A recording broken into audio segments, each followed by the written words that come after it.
ان الذين قالوا ربنا الله ثم استقاموا تتنزل عليهم الملائكة ألا تخافوا ولا تحزنوا وابشروا بالجنة التي كنتم توعدون نحن أولياؤكم في الحياة الدنيا وفي الآخرة ولكم فيها ما تشتهي أنفسكم ولكم فيها ما تدعون نزلا من غفور رحیم۔ جن لوگوں نے کہا کہ ہمارا رب اللہ ہے اور پھر اس پر ڈٹ گئے، ان پر اللہ کے فرشتے نازل ہوتے ہیں اور ان سے کہتے ہیں نہ ڈرو اور نہ غمگین ہو، اور اس جنت کی خوشی مناؤ جس کا تم سے وعدہ کیا جاتا ہے۔ ہم دنیا کی زندگی میں بھی تمہارے دوست ہیں اور آخرت میں بھی۔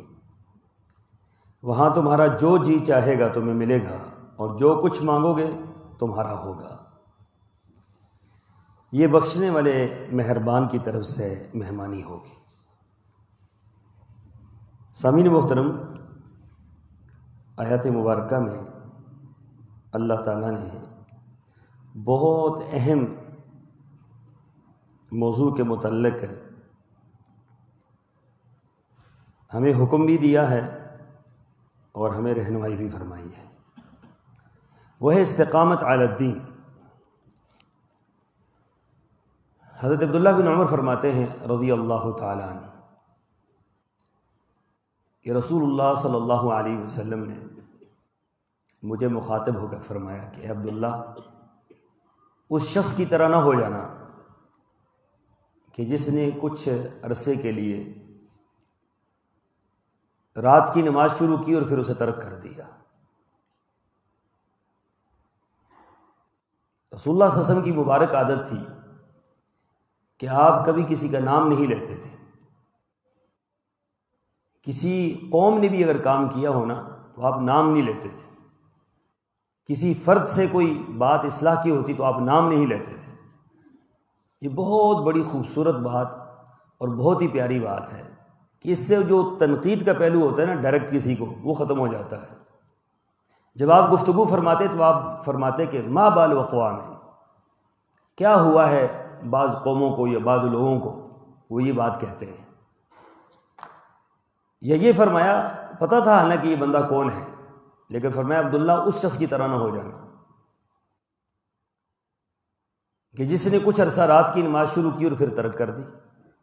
معلوم یہ ہوتا ہے کہ رسول اللہ صلی اللہ علیہ وسلم کی ذات مبارکہ ہر شخص کے بارے میں آپ اطلاع رکھتے تھے۔ یہ بہت بڑی بات ہوتی ہے اور یہ بہت کم لوگ یہ نظر رکھتے ہیں، ورنہ کون کیا کرتا ہے کیا نہیں کرتا یہ توجہ ہی نہیں ہوتی، بڑے لوگوں کی تو خاص کر نہیں ہوتی۔ لیکن آپ علیہ الصلوۃ والسلام پر قربان جائیں کہ اپنے ایک ایک جانثار پر نظر تھی آپ کی۔ تو اس سے مراد یہ ہے کہ بعض اوقات بندہ بعض کام شروع کرتا ہے اور پھر اس کے بعد اس کو استقامت نہیں رہتی، کام چھوڑ دیتا ہے۔ استقامت علی الدین یہ بہت اہم بات ہے، یاد رکھیں۔ استقامت علی الدین، اصل چیز جو ہے نا وہ استقامت علی الدین ہے کہ آپ دین کے اوپر ہر حال میں ڈٹے رہیں، چاہے کچھ بھی ہو جائے۔ دنیا کے اندر نشیب و فراز بھی آتے ہیں، حالات بھی آتے ہیں، معاملات بھی ہوتے ہیں، مخالفتیں بھی ہوتی ہیں، موافقتیں بھی ہوتی ہیں، سب کچھ ہوتا ہے۔ لیکن آپ کا معاملہ کیا ہے؟ آپ کا معاملہ یہ ہونا چاہیے کہ مجھے ہے حکم اذان لا الہ الا اللہ۔ ایسا نہیں ہے کہ کبھی چراغ جو ہے فل روشن ہو جائے اور کبھی بالکل بجھ جائے، ایسا نہیں ہونا چاہیے، بلکہ چراغ ہمیشہ روشن رہنا چاہیے۔ دین کے معاملے میں ایک بات کہ دین کے ہمیشہ حمیت سے دین کھڑا ہوتا ہے، غیرت سے کھڑا ہوتا ہے۔ اللہ تعالیٰ بہت غیرت مند ہے، اللہ کے رسول صلی اللہ علیہ وسلم بہت غیرت مند تھے۔ دین اسلام غیرت مند مذہب ہے۔ اس کی غیرتوں کا تقاضا یہ ہے کہ اس کے معاملات میں استقامت کا مظاہرہ کیا جائے۔ جب آپ نے یہ کہہ دیا نا کہ میرا رب اللہ ہے تو بس آپ کا رب اللہ ہی ہے، اب زندگی بھر اس معاملے میں کوئی لچک پیدا نہ ہو، زندگی بھر اس معاملے میں کوئی خرابی پیدا نہ ہو، زندگی بھر اس معاملے میں کوئی رائی کے دانے کے برابر اونچ نیچ نہ ہو۔ آپ نے کہہ دیا میرے نبی محمد صلی اللہ علیہ وسلم ہیں، میرے قائد ہیں، میرے رہنما ہیں، میرے رہبر ہیں، میرے امام ہیں، امام اعظم ہیں، تو اس کے علاوہ دنیا کے کسی فرد کو اس کے مقام پر نہ لا کے کھڑا کریں۔ آپ نے جب دین اسلام کے اندر آپ نے لا الہ الا اللہ محمد رسول اللہ کہہ کر آپ نے داخلہ لے لیا ہے، آپ اس کے اندر داخل ہو گئے ہیں، تو دنیا ادھر کی ادھر ہو جائے، آپ نے دین اسلام کو نہیں چھوڑنا، کچھ بھی ہو جائے۔ آپ نے نماز شروع کر دی ہے، اب دنیا ادھر کی ادھر ہو جائے، اس پر آپ نے تساہل سے کام نہیں لینا، اس کو آپ نے نہیں چھوڑنا۔ آپ نے مسجد کا رخ کر دیا ہے، اب اس پر کسی قسم کی کوئی بات نہ ہو۔ آپ نے تہجد پڑھنے شروع کر دیے ہیں، تو اس پر اب استقامت کا مظاہرہ کریں۔ آپ نے تلاوت کلام پاک شروع کر دی ہے، اس پر استقامت کا مظاہرہ کریں۔ رسول اللہ صلی اللہ علیہ وسلم کا یہ مبارک فرمان ہے، آپ نے فرمایا کہ افضل الاعمال ادومها وان قل، یہ دوام استقامت ہوتی ہے اصل میں۔ فرمایا کہ افضل عمل کون سا ہے؟ افضل عمل وہ ہے کہ دوام جس پر ہو، ہمیشگی ہو جس پر۔ آج میرا ایمان زیادہ ہے، میں نے 100 رکعت نماز پڑھ لی ہے، اور کل جو ہے وہ 1 رکعت بھی نہ ہو۔ آپ نے دیکھا ہوگا نا کہ عید کے دن ہی جو ہے فرق پڑنا شروع ہو جاتا ہے۔ عید کے دن آپ فجر کی نماز میں تجزیہ کر کے دیکھ لیں کہ ایک دن کے اندر کتنا بڑا فرق پڑ جاتا ہے۔ تو کیا خیال ہے اس دن مسلمان اٹھتے نہیں ہوں گے؟ اس دن مسلمان کدھر جاتے ہیں؟ اب رمضان ہے تو رمضان کے اندر فجر کا اور سلسلہ ہے، لامحال اہتمام ہے، سب کچھ ہے، لیکن رمضان کے بعد یہ سمجھ آئے گا کہ استقامت علی الدین کیا ہے۔ اگر رمضان کے بعد بھی یہی روٹین چلتی ہے نمازوں کی اور ذکر و اذکار کی، تلاوت کی، تو سمجھ لیجئے کہ استقامت علی الدین کا آپ نے فائدہ اٹھا لیا ہے۔ آپ کو اللہ تعالیٰ نے دین پر جو ہے وہ ایک جیسا رخ دے دیا ہے۔ ایسا نہیں ہے کہ کبھی میں نوافل کے حوالے سے نہیں کر رہا، میں فرائض کے حوالے سے بات کر رہا ہوں۔ نوافل تو لا محالہ کہ نوافل کے اندر کمی آ جاتی ہے، لیکن فرائض کے معاملے میں کوتاہی اور کمی یوں سمجھ لیں یہ تباہی اور بربادی ہے۔ اس لیے صحابہ کرام کو رسول اللہ صلی اللہ علیہ وسلم نے پوری زندگی یہی درس دیا کہ دین کے معاملے میں استقامت اختیار کرو۔ اور یہ آئے گی کیسے؟ فرمایا کہ اس کے لیے تمہیں محنت کرنی پڑے گی۔ ان تنصروا اللہ ینصرکم ویثبت اقدامکم، فرمایا کہ تم اللہ کی مدد کرو، اللہ تمہاری مدد کرے، اور جب تم ایک کام کے لیے کھڑے ہو جاؤ گے نا تو اللہ تعالیٰ تمہیں اس پر ثابت قدم کر دے گا۔ کبھی ایسا نہیں ہوگا کہ ایک بندہ ارادہ کرتا ہے نیکی کا، نیکی کے لیے کھڑا ہوتا ہے، نیکی کے لیے چل پڑتا ہے، نیکی کے لیے محنت کرتا ہے، پھر وہ ناکام ہو جائے، یہ کبھی نہیں ہوتا۔ اللہ تعالیٰ اس کو کیا کرتا ہے؟ کامیاب کر دیتا ہے۔ دیر بدیر کامیابی اسی کی ہوتی ہے۔ یا ایھا الذین آمنوا اصبروا وصابروا ورابطوا واتقوا اللہ لعلکم تفلحون، ایمان والو صبر کا مظاہرہ کرو، یعنی کہ صبر سے مراد کیا ہے کہ اپنے مشن پر ڈٹ جاؤ، چاہے کچھ بھی ہو اس سے آپ نے ادھر ادھر نہیں ہونا۔ اگر آپ ادھر ادھر ہو گئے تو بات تو ختم ہو گئی۔ شیطان کے حملے سے ہم دین سے ہٹ جائیں گے، دوست و احباب کے حملے سے دین سے ہٹ جائیں گے، گھر والوں کے حملے سے دین سے ہٹ جائیں گے۔ تو اس دین سے نہیں ہٹنا جس دین کو آپ نے حق سمجھا ہے، جس کو آپ اللہ تعالیٰ نے آپ پر واہ کیا ہے، کھول دیا ہے کہ یہ سچ ہے، یہ حق ہے، یہ درست ہے، یہ ٹھیک ہے، قرآن و سنت حق ہے، اللہ اور اس کے رسول سچے ہیں، دین اسلام سچا دین ہے، توحید سچائی ہے، سنت سچائی ہے، یہ چیزیں سچی ہیں۔ اب اس پر ڈٹ جانا ہے۔ دنیا ادھر کی ادھر جائے، ادھر کی ادھر جائے، لوگ مخالفت کریں، لوگ پریشان کریں، جو مرضی ہو، آپ اپنی جگہ سے ہلنے نہ پڑیں۔ یہ کام آسان نہیں ہے، یہ کام بہت مشکل ہے، لیکن جس کے لیے اللہ تعالیٰ آسان کر دے، جس کو اللہ اس کی تڑپ دے دیتا ہے نا، وہ قربانیاں دیتے ہوئے دریغ نہیں کرتے کچھ۔ ہمارے جیسے انسان تھے حضرت بلال، ہمارے جیسے انسان تھے حضرت یاسر، آل یاسر، ہمارے جیسے لوگ تھے خبیب بن عدی، ہمارے جیسے ہی لوگ تھے وہ، لیکن کتنی استقامت تھی دین کے معاملے میں کہ ساری دنیا ایک طرف تھی، وہ دین کے اوپر استقامت کے ساتھ ڈٹے رہے۔ ایک لمحے کے لیے انہوں نے مصلحت کا مظاہرہ بھی نہیں کیا کہ چلو جی مصلحت ہے۔ ہمارے ہاں مصلحت ایسا بت ہے جس کو جب مرضی آپ جس کے سامنے مرضی کھڑا کر دیں۔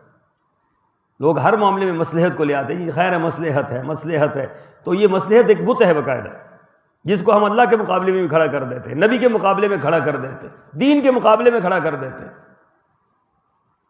تو صحابہ کرام کو مصلحت نہیں آتی تھی، ان کو پتہ نہیں تھا کہ وہ ہم سے زیادہ دین کے جاننے والے تھے، ان کو یہ معلوم نہیں تھا کہ مصلحت ہے یا نہیں۔ دین کے معاملے میں یاد رکھیں، غیرت مندی کا مظاہرہ کریں۔ اللہ اور اس کے رسول کی محبت کا تقاضا یہ ہے کہ ساری دنیا کی محبتوں پر غالب اللہ اور اس کے رسول کی محبت، ساری دنیا کی محبتوں پر غالب دین اسلام کی محبت، قرآن و سنت کی محبت۔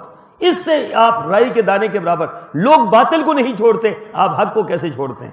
لوگ باطل پر کمپرومائز کرنے کو تیار نہیں، آپ حق پر کس طرح تیار ہو جاتے ہیں؟ لوگ کفر اور شرک پر جو ہے ڈٹے ہوئے ہیں، آپ توحید اور سنت پر نہیں ڈٹ سکتے۔ یہ بہت اہم بات ہے۔ رسول اللہ صلی اللہ علیہ وسلم کو سب سے زیادہ جس بات کے متعلق اللہ نے فرمایا فَاسْتَقِمْ بِمَا تُؤْمَرُ فَاسْتَقِمْ كَمَا أُمِرْتَ، فرمایا کہ محمد صلی اللہ علیہ وسلم جو آپ کو حکم دیا جا رہا ہے اس پر ڈٹ جائیں۔ یہ قرآن اور حدیث ہے، اس پر ڈٹ جائیں۔ اسی کے اندر ہماری نجات ہے، اسی کے اندر ہمارے لیے خیر ہے، اسی کے اندر ہمارے لیے بھلائی ہے، اور اسی پر ہم کامیاب ہو سکتے ہیں۔ اس سے اگر ادھر ادھر ہو گئے، دائیں بائیں ہوں گے تو بہت بڑا نقصان ہو جائے گا۔ تو فرمایا کہ قرآن پاک کے اسی آیت کی ذیل میں رسول اللہ صلی اللہ علیہ وسلم کی ایک صحابی کا واقعہ ہے، سفیان بن عبداللہ ثقفی کا، کہ انہوں نے رسول اللہ صلی اللہ علیہ وسلم سے پوچھا ہے اللہ کے رسول مجھے کوئی نصیحت فرمائیں کہ میں کیا کروں، اور ایسی نصیحت ہو جو مختصر اور جامع ہو۔ تو آپ علیہ الصلوۃ والسلام نے جو مختصر اور جامع نصیحت فرمائی وہ کیا تھی؟ قل آمنت باللہ ثم استقم، فرمایا کہ جب یہ کہو نا میں اللہ پر ایمان لایا تو پھر اس پر کیا کرو؟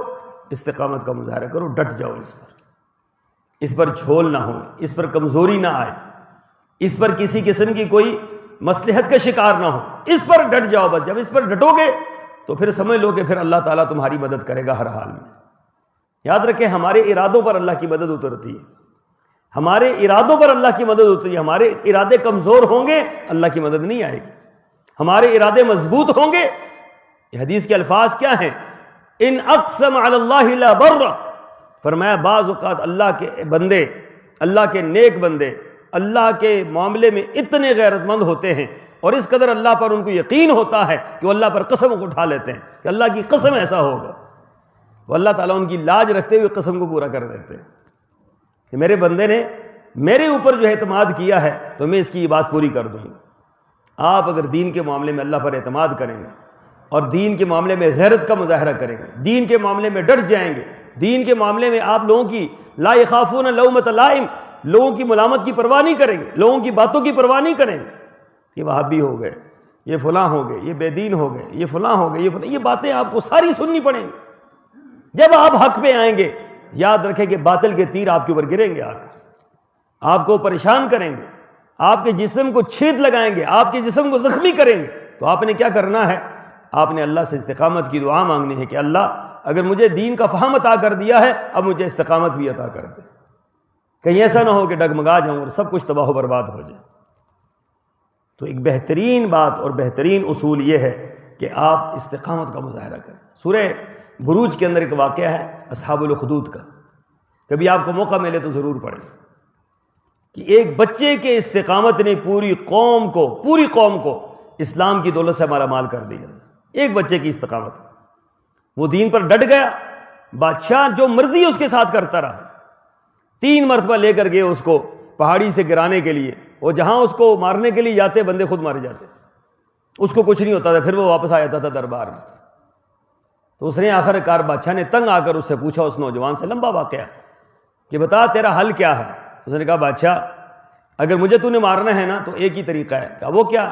کہا وہ یہ ہے کہ تو تیر ہاتھ میں پکڑ اور میری کنپٹی پر مارنا ہے، لیکن اس سے پہلے پڑھنا ہے لا الہ الا اللہ۔ دیکھیے دنیا کو کیا درس دے کے جا رہا ہے وہ بچہ، نوجوان لڑکا، اصحاب الاخدود، یہ سورہ بروج کا جو واقعہ ہے، عجیب واقعہ ہے۔ تو بادشاہ نے ایسے ہی کیا، بادشاہ کو تو نہیں پتا تھا اس کے بعد کیا انقلاب آئے گا۔ تو ساری قوم دیکھ رہی ہے، ساری لوگ دیکھ رہے ہیں، اور اس نے ایسے ہی کیا کہ اس کو تیر مارا اور لا الہ الا اللہ پڑھ کے مارا، اس کو کنپٹی پہ لگا اور وہیں وہ لا الہ الا اللہ پڑھتے ہوئے جان نکل گئی اس کی۔ تو جب لوگوں نے یہ منظر دیکھا تو سارے مجمع کے اندر لا الہ الا اللہ کی آواز گونج گئی، سب اسلام لے آئے، وہ بادشاہ حیران رہ گیا کہ ایک کو مارا تو سارے مسلمان ہو گئے۔ اس نے پھر خندقیں کھدوائیں اور اس کے اندر آگ جلائی، اور آگ جلا کر آگ کے الاؤ جب جل رہے تھے تو اس وقت لوگوں کو کہا، پوری قوم کو کہا، اس کے اندر چھلانگ لگا دو، جو اس لڑکے کا ماننے والا ہے، جو اس کلمے کو پڑھنے والا ہے، اس کے اندر چھلانگ لگا دو۔ اب لوگوں نے چھلانگیں کیسے لگائیں؟ اس طرح لگائیں جس طریقے سے لوگ جو ہے پھولوں کے اندر چھلانگیں لگاتے ہیں۔ پوری کی پوری قوم نے چھلانگیں لگا دی آگ کے اندر۔ ایک خاتون آئی، اس کے ہاتھ میں بچہ تھا، شیر خوار بچہ، اور اس نے چھلانگ لگانے کے لیے جب آگے بڑھی تو بچے کا خیال آ گیا، پیچھے ہٹ گئی۔ حدیث مبارکہ کے الفاظ ہے کہ وہ بچہ جو گود کے اندر تھا وہ بول پڑا، اس نے کہا اماں یہ آگ نہیں ہے، یہ جنت ہے، اس میں کود جا، اور فوری طور پر وہ کود پڑی اس آگ کے اندر۔ بچے کا خیال آیا، پیچھے ہٹی، اپنی ذات کا خیال نہیں آیا، لیکن وہ بچہ بول پڑا، شیر خوار بچہ بول پڑا کہ اماں یہ جسے تو آگ دیکھ رہی ہے یہ آگ نہیں ہے، یہ جنت ہے اللہ کی، اس کے اندر کود جا۔ فوری طور پر اس کے اندر کود گئی۔ فرعون کی بیوی جو آسیہ تھی رضی اللہ تعالیٰ عنہ، کیا کیا پہاڑ ان کے اوپر نہیں ٹوٹے، کیا کیا ظلم ان کے اوپر نہیں ہوا۔ قرآن پاک نے قیامت تک اس کا تذکرہ جاری رکھا۔ اس کی وجہ کیا تھی؟ استقامت علی الدین۔ بات سمجھ آ گئی؟ مشکلیں، پریشانیاں، مصیبتیں، تانے، ہمیں زیادہ سے زیادہ تانے لوگ مارتے اور کیا کرتے ہیں؟ اچھا تانے نہیں ماریں گے تو کوئی بڑی بات کر دیں گے، نہیں تو کوئی مار ہی دے گا نا، پھر کیا ہوگا؟ لیکن آپ اگر اسلام کے اوپر ہیں، دین کے اوپر ہیں، آپ سچ کے اوپر ہیں، آپ حق کے اوپر ہیں، تو آپ کو پریشان ہونے کی ضرورت نہیں ہے۔ اللہ تعالیٰ نے جنت آپ ہی کے لیے رکھی ہے۔ قربانی دینے والوں کو جنت ملتی ہے، نیکی پر چلنے والوں کو جنت ملتی ہے، نیکی پر استقامت والوں کو جنت ملتی ہے۔ ام حسبتم ان تدخلوا الجنہ ولما یاتکم مثل الذین خلوا من قبلکم مستهم البأساء والضراء وزلزلوا حتى يقول الرسول والذین آمنوا معه متى نصر اللہ الا ان نصر اللہ قریب۔ فرمایا کہ گمان کرتے ہو جنت میں ویسے ہی چلے جاؤ گے، جنت اتنی آسان ہے، اتنی سستی چیز ہے کہ جنت تمہیں مل جائے گی۔ ولما یاتکم مثل الذین خلوا من قبلکم، پہلے لوگوں کے حالات تمہارے سامنے نہیں ہیں۔ مستهم البأساء، تکلیف نے ان کو گھیر لیا، والضراء، پریشانیوں ٹوٹ پڑی ان پر، وزلزلوا، ان کو ہلایا گیا، جھنجھوڑا گیا، حتی یقول الرسول والذین آمنوا معه، یہاں تک کہ رسول اور اس کے ساتھ جو اہل ایمان تھے سارے کے سارے پکار اٹھے، متی نصر اللہ، اللہ کب مدد آئے گی، الا ان نصر اللہ قریب۔ اللہ تعالیٰ نے فرمایا صبر کرو، استقامت کا مظاہرہ کرو، اللہ کی مدد آنے والی ہے۔ ہمیشہ حق غالب رہتا ہے، لیکن حق اس وقت غالب رہتا ہے جب آپ کھڑے رہیں گے، استقامت کا مظاہرہ کریں گے۔ اللہ تعالیٰ مجھے اور آپ کو دین کے معاملے میں استقامت نصیب فرمائے، دین کے معاملے میں اللہ دوام نصیب فرمائے، دین کے معاملے میں اللہ ہمیں غیرت نصیب فرمائے۔ وآخر دعوانا ان الحمد للہ رب العالمین۔